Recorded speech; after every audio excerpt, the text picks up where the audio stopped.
For today's video mga katrops, panibagong araw, panibagong luto, serya na naman tayo ngayon. I-try nyo yung ganitong pagkakaluto sa karne ng baboy na buto-buto. Ay talaga naman, sinasabi ko na sa inyo, talagang sauce pa lang ay talagang ulam na. Mapapabakbak malala na naman ang inyong katrops neto.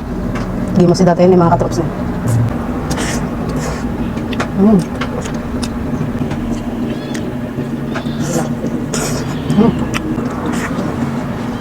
So ayun mga katrops, bale meron nga pala tayo ditong karne ng baboy na buto-buto. Mga nasa 1 kilo nga ito. Tsaka naggayat na nga rin pala ako dito ng bawang at sibuyas. Tapos meron din tayo ditong bell pepper. Tapos itong patatas naman ay binabad ko lang sa tubig para hindi nga mangitim. Kaya naman tara, simulan na nga nating magluto mga katrops. Nagpainit nga lang ako dito ng kawali tapos nilagyan ko lang ng mantika. Pepertuhin kasi muna natin itong mga patatas para mamaya mas mabilis na nga itong maluto. At dahil okay na nga ito ay sunod naman nating prituhin dito yung red bell pepper. Ginagawa ko nga itong pamamaraan na to para mamaya nga kapag ilalagay na natin doon sa karne ng baboy ay mas lalo nga itong bumango. Tsaka para na din mas lalong maging masarap. So ayun, bali magigisa nga lang pala ako dito ng bawang at sibuyas mga katrops. At kapag okay na ay pwede na nga nating ilagay dito yung mga karne ng baboy. Ito pa nga lang yung ginigisa ko pero talaga namang napakabango na. Ito nga yung isa sa pinaka-favorite part ko nga sa pagluluto, yung paggigisa. Pagkatapos ko nga magisa itong mga karne ng baboy ay nilagay ko muna sa gilid para nga magisa ng tomato paste. Mas masarap kasi itong tomato paste kapag ginigisa. Ay nako, talaga naman napakabango. Ayan, halu-haluin lang natin ito mga katrops bago nga natin ito lagyan ng paminta at magic sarap. Maglalagay rin pala ako dito ng kaunting toyo mga katrops. Pampakulay lang tapos pandagdag lasa na rin. At ayan, mekos-mekos lang ulit natin bago nga natin ito lagyan ng tubig para nga palambutin tong karne ng baboy. At pagkalipas nga lang ng mga ilang minuto ay pwede na nga nating isunod na ilagay yung ketchup. Tsaka lang ulit ako magdadagdag ng kaunting paminta at kaunting tubig. So ayun, dahil meron nga nakakilala sa atin kahapon nung nagpunta tayo sa barangay ng Dasay, ay ayun, gustong magpa-shoutout ni ate. Kaya naman shoutout sa'yo ate Carmina Lumba.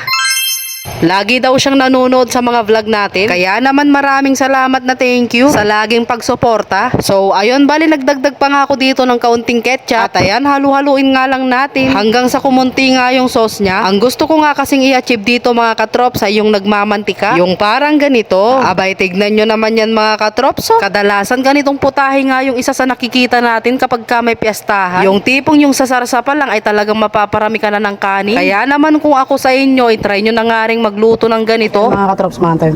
Tani, niluto tayo ni. Taba, favorite. Yan, nagmamantika oh. Sarap na ito. Hindi mo si dati yun mga katrops ni. First bite mga katrops.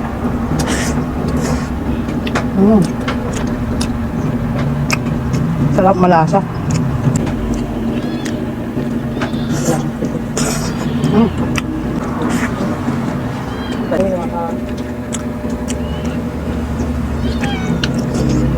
Lambot.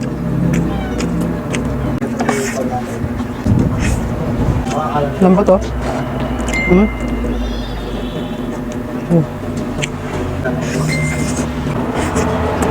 Taba.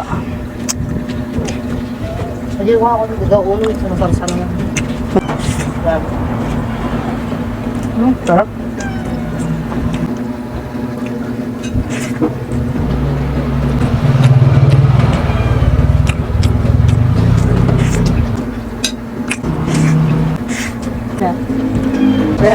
Take 2 mga katrops. Sarap eh. Taba. Siripon. Saling siripon. Lambot. Nagmemelt sa ano, sa bunga nga. Kasama ko mga ano, manipod kasama na. Tawa. Aanin. Kapay sway na. Nakaruba mo. Ano nga pinagbaling nga. So, Last bite mga katrops.